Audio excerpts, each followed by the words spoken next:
Olá, meu nome é Eduardo Starosta e este é o canal Fora de Curva. Hoje, 4 de janeiro, temos bastante assuntos interessantes para tratar, mas nenhum assim tão diretamente relacionado à área econômica, diretamente porque não saiu nenhum indicador, mas tem sim temas que dizem respeito ao que pode acontecer no futuro da economia do Brasil e alguns aspectos de outros países como o Canadá, que eu vou falar hoje sobre ele. Então vamos lá trabalhar, gente. O primeiro destaque que eu faço questão de mencionar hoje no nosso vídeo diz respeito a um decreto do atual presidente Luiz Inácio da Silva, criando junto à Advocacia Geral da União um departamento ou a Procuradoria Nacional da Defesa da Democracia. O que significa isso? Qualquer atentado à democracia, essa procuradoria vai procurar atentados, porque ela é procuradoria, e encontrando algum atentado contra a nossa grande, imaculada democracia, eles vão lá e atacam. Olha só o que diz a parte mais importante do decreto.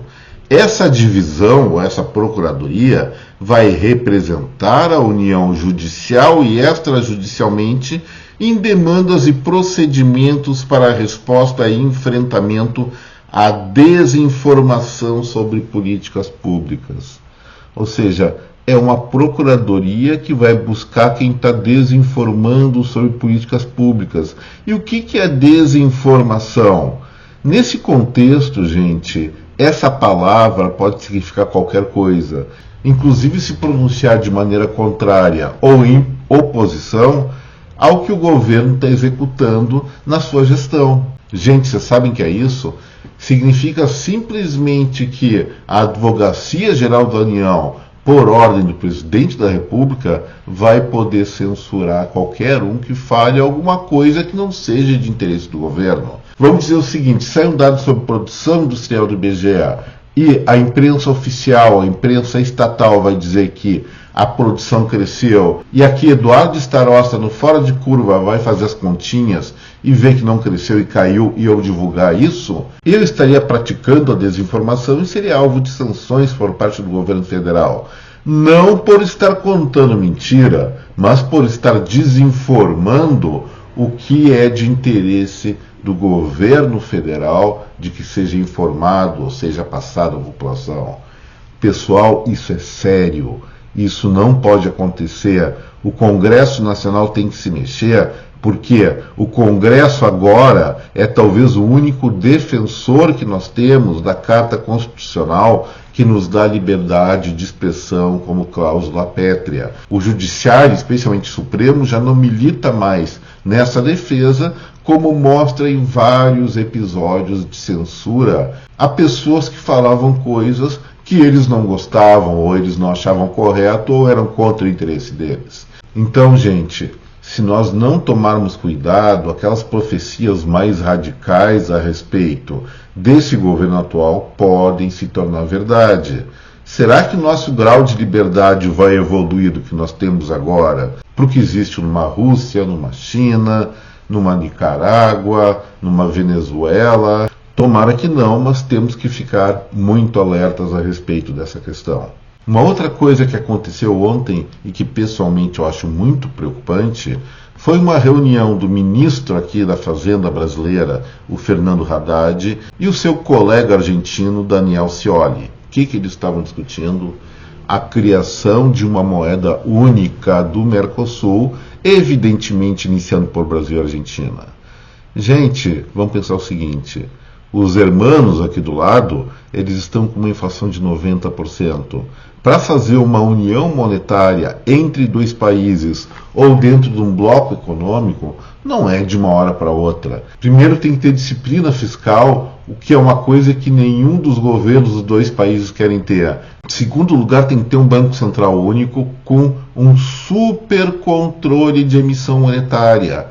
Quem está mal das pernas financeiramente, ou melhor, os governos que estão mal das pernas, não vão querer esse controle. Qual que seria o futuro mais provável com essa união monetária? Inflação para tudo que é lado. Mais um ponto que o Fora de Curva aqui vai lutar contra, e talvez nós sejamos censurados no futuro por desinformação, mas a nossa desinformação é em cima da verdade, em cima da ética, em cima do que nós acreditamos que seja o melhor para o Brasil. E um outro aspecto que vai ralar aqui muito com o nosso país se passar, agora não é problema do governo federal, é do Supremo Tribunal Federal. Eles estão bem juntinhos, estão bem unidos agora, mas o galho é o seguinte: há 25 anos atrás, no governo de Fernando Henrique Cardoso, ele editou um decreto que é o 2100/96. O que fazia esse decreto?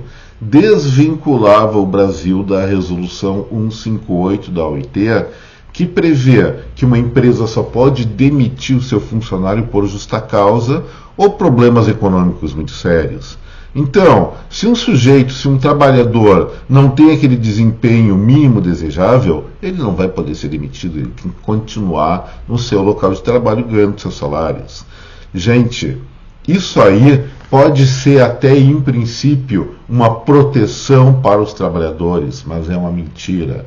Em primeiro lugar, se o Supremo pegar esse decreto 2006/96 do FHC e colocar ele como inconstitucional, as contratações de novos trabalhadores formais aqui no Brasil simplesmente vão congelar, praticamente vão deixar de existir, porque o risco contratual vai ser muito elevado. Por outro lado, muitas empresas vão acabar fechando as portas para abrir novas razões sociais, como uma forma de repensar sua estratégia empresarial em função dessa resolução 158 da OIT que seria validada no Brasil. Se fizerem isso, se aprovarem, parece que vão aprovar, vai ser mais um grande tiro no pé da economia brasileira.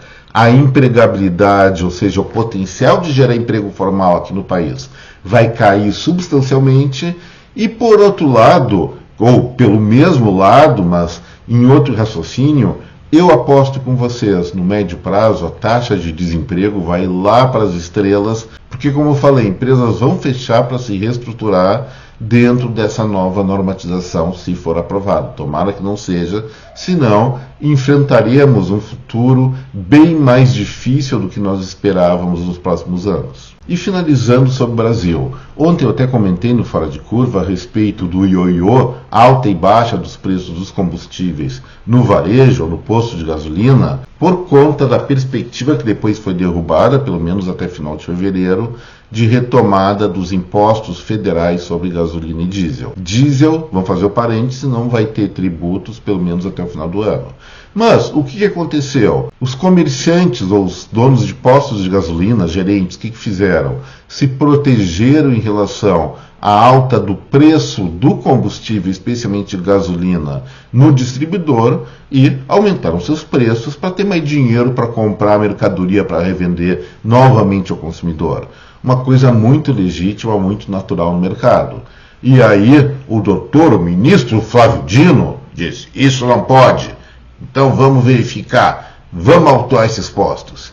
E não é que ele levou a sério as próprias besteiras que ele disse. Ele já deu a ordem e a Secretaria Nacional do Consumidor, Senacom, vai atuar para verificar quem aumentou o preço da gasolina e perguntar para esses empresários por que eles fizeram isso, como não se fosse óbvio. Gente, estamos entrando numa fria, controle de preços adoidado. Onde será que isso vai parar? Vamos olhar de novo ali do lado para a Argentina e ver qual foi a consequência dessas políticas amalucadas de dizer que tem poder sobre preços, e isso acaba ferrando, acabando com várias cadeias produtivas. E aí, além de preços mais altos pela predominância em situação dessas, historicamente em qualquer lugar do mundo, predominância do mercado informal, os preços vão estar efetivamente lá em cima e não vai ter ordem de ministro, de juiz, de presidente, de papa, de bispo, ou seja, de qualquer pessoa que baixe esses preços, a não ser com o retorno das relações de livre mercado. E finalmente, agora para encerrar o Fora de Curva, a gente tem que dizer que não é só o Brasil que faz besteira. Os canadenses estão fazendo uma bobagem do maior quilate. O que está acontecendo lá? Muitas pessoas gostam do Canadá e estão comprando imóveis, seja pessoas do país ou estrangeiros, estão comprando imóveis no território canadense. E aí o que acontece? Naturalmente, quando tem uma demanda maior que a oferta de construção ou de casas disponíveis, o preço aumenta. E para combater esse aumento de preços, o que o tal do Trudeau, que é o primeiro-ministro lá do Canadá, fez? Proibiu o estrangeiro não residente de comprar casa no Canadá. Qual era o objetivo dele? baixar o preço das residências. Mas qual a consequência disso? Vamos pensar.